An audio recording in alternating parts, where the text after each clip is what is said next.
Nah, kalau jujur menurut pendapat pribadi gue sendiri, ini so far kita udah jalan 3 hari dan kita belum ngelihat pelemahan Bitcoin terjadi lagi ya. Terakhir di 15.8 kemarin, saat ini weekly candle kalian bisa lihat ada di level hijau. Menurut gue sih dalam time frame pendeknya, kalau misalnya kita ukur dari daily-nya, nah di sini ada sedikit penguatan oleh Bitcoin, teman. Gue sendiri ada membahas penguatan ini kemarin malam, teman ya, melalui grup trading Kendrick Kalim. Kalian bisa join grup analisa ini real time update market gratis saja. Terus untuk masalah posisi gue juga kemarin sempat OP short, lalu nggak lama kemudian ya, gue langsung tutup lagi karena gue ngeliat ada sedikit penguatan pada Bitcoin.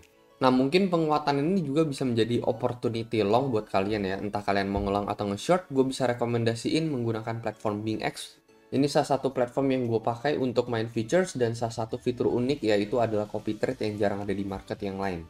Jadi menurut gue cocok banget buat pemula. Selain itu bagi kalian yang sibuk kerja, nggak sempat mantengin grafik setiap saat, fitur copy trade ini sangat berguna teman, karena kalau misalkan mereka buka posisi, kita bakalan keikutan, mereka tutup, kita juga bakalan keikutan. Jadi cukup tinggal deposit duit doang, lalu kita tinggal follow copy trader tersebut. Nah, ini adalah profil gue, jadi kalau misalkan kalian pengen ikutin gue trading, ya silakan teman. Kalau misalkan dirasa nggak cocok ya, disclaimer on dulu ya, kalian bisa pindah ke copy trader yang lain. Jadi kalau misalkan kalian udah copy trade, ya keuntungan maupun kerugian kalian yang tanggung masing-masing ya, jadi jangan dilempar ke gue. Ya gue nggak memaksa lah teman ya, kalau misalkan kalian pengen ikutin gue, nanti gue open trade akan langsung ke notify teman, kalian akan langsung ikutan ya.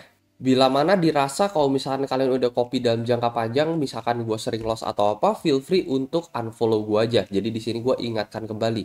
Jadi tidak ada yang saling menyalahkan teman di sini ya. Dan kalau misalkan kalian mendaftar menggunakan link yang ada di deskripsi, kalian otomatis akan masuk ke dalam salah satu partisipan di dalam kompetisi trading yang biasa gue adakan dan gue bagikan hadiah puluhan juta USDT cash. Itu gue lakukan setiap bulan. Selain itu kalian akan mendapatkan bonus tambahan sekitar $120. Mungkin bagi teman-teman yang tertarik, kalian bisa langsung join BingX, linknya ada di deskripsi di bawah. Teman-teman bisa langsung mendapatkan bonus sampai $120. Ini kita pakai time frame daily teman ya. Well, ini agak sedikit mirip dengan bounce yang terjadi di tanggal 12 Mei teman ya. Dimana kita candle closingnya juga hijau, setelah itu di hari yang ketiga ini ya. Ini yang pertama hijau pertama, kedua hijau, ketiga hijau ini kita membentuk sedikit pattern double top di sini. Jadi kalau misalkan memang ini bakalan terjadi di hari Rabu ini ya, untuk pattern double topnya berarti kita akan menuju ke level 18.000 US dollar di sini ya. Jadi sebenarnya untuk shorter time frame kita masih ngelihat bisa ada potensi bounce untuk Bitcoin menuju ke area level ini membentuk sebuah pattern double top. Lalu setelah menyentuh area level tersebut bisa menjadi opportunity short untuk ngelihat Bitcoin koreksi lagi. Jadi kalau misalnya kita ukur dari time frame pendeknya, nah mungkin kita nge-shoot seperti ini teman-teman ya, lalu kita terkoreksi. Ya paling koreksinya nggak akan sampai 15.8 gitu ya, karena pastinya overall teman-teman ya Bitcoin bakalan kena squeeze, jadi dia pasti membentuk pattern higher low teman-teman ya. Jadi kalau misalkan sebelumnya di 15.8, well berikutnya bisa jadi kita ada di 16.3 teman-teman. Jadi kalau misalkan kita sentuh 18, kita sentuh lagi 16.3 di sini, baru di sini kita bounce lagi teman-teman ya. Jadi ya paling untuk target short ya nggak jauh-jauh juga teman-teman. Sama seperti squeeze yang terjadi pada pada tanggal 20 September kemarin di sini ya. Kita semakin lama semakin di squeeze, lalu makin kecil dan kita breakout di sini ya. Mungkin ini akan mengulangi semacam repeating pattern seperti apa yang terjadi pada kasus-kasus dahulu teman-teman ya. Ini kan juga sama nih, di 12 Mei kita kan naik-naik, abis itu di squeeze makin sedikit lalu terjadi breakout teman-teman. Jadi ya paling kita hanya bermain di trading area teman-teman ya, 18 sebagai resist dan 16 sebagai support. Lalu ya paling ya kita bakalan sideways dulu agak lama, habis itu di squeeze, habis itu mungkin baru terjadi breakout ke atas. Rata-rata sih memang kita mengalami breakout ke atas ya, jadi itu sebabnya kenapa gue bilang kita ending dari squeeze ini mungkin kita akan breakout ke atas. Cuman permasalahannya adalah bukan ketika breakout ke atasnya teman-teman. Apakah breakout ke atas ini adalah real breakout? Karena rata-rata teman-teman ya, pada squeeze sebelum-sebelumnya, teman-teman kalian bisa lihat ini ketika 21 kita menyentuh ya, kita kan langsung kena fake out. Yang ini juga sama ya, ketika kita breakout kita fake out. Apakah ketika ini squeeze yang satu ini ya pasti ini ngomongin masih agak lama ya, mungkin entah di akhir November atau di awal Desember squeeze ini teman-teman ya balik ke level 18.7 let's say, karena di sini ada resist di sini ya. Apakah kita mengalami breakout ke 18.7 akan menjadi real breakout atau kita ternyata malah diterjunkan kembali ke bawah? Itu pertanyaannya.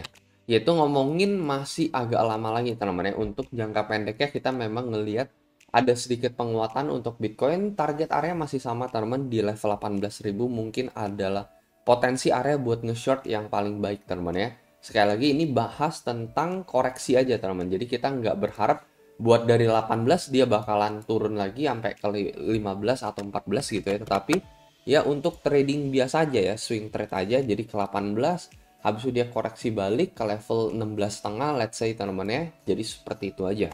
Karena so far kita juga udah jalan 6 hari dan kita bermain di range area ini teman-teman ya. Jadi well ini bisa jadi kita bakalan ada di area ini untuk jangka waktu 1-2 minggu ke depan lagi gitu. Karena apa yang terjadi ya sebelumnya kan seperti yang gue bilang kan, yang terjadi misalkan di bulan Juni ini teman-teman ya, ketika kita breakdown lalu kita rebound, ini paling kita cuman bertahan selama 2 hari lalu diikuti oleh penurunan lebih lanjut. Ini juga sama teman-teman ya, di tanggal 10 Mei kita cuman bertahan selama 1 hari lalu kita downtrend lanjut lagi teman-teman. Ini gue bahas tentang ketika kita break support teman-teman ya. Jadi ketika kita break support yang satu ini, lalu yang ini ketika kita break support yang satu ini, dan yang satu ini ketika kita break support di level 17.6.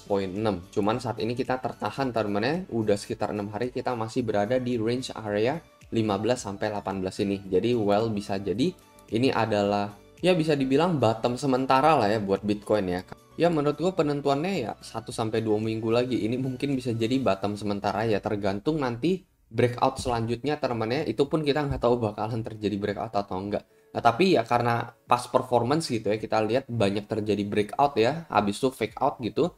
Jadi kita anggap aja terjadi breakout juga ya, breakout ke level 18.700 ini, apakah itu akan menjadi real breakout atau tidak.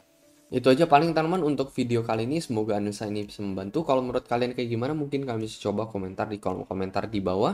Ini hanyalah pandangan pribadi gue sendiri dan analisa pribadi gue, jadi jangan ikut-ikutan soal miliki trading plan dan trading strategi kalian lagi masing-masing. Itu aja paling dari gue dan seperti biasa, sampai jumpa di next video.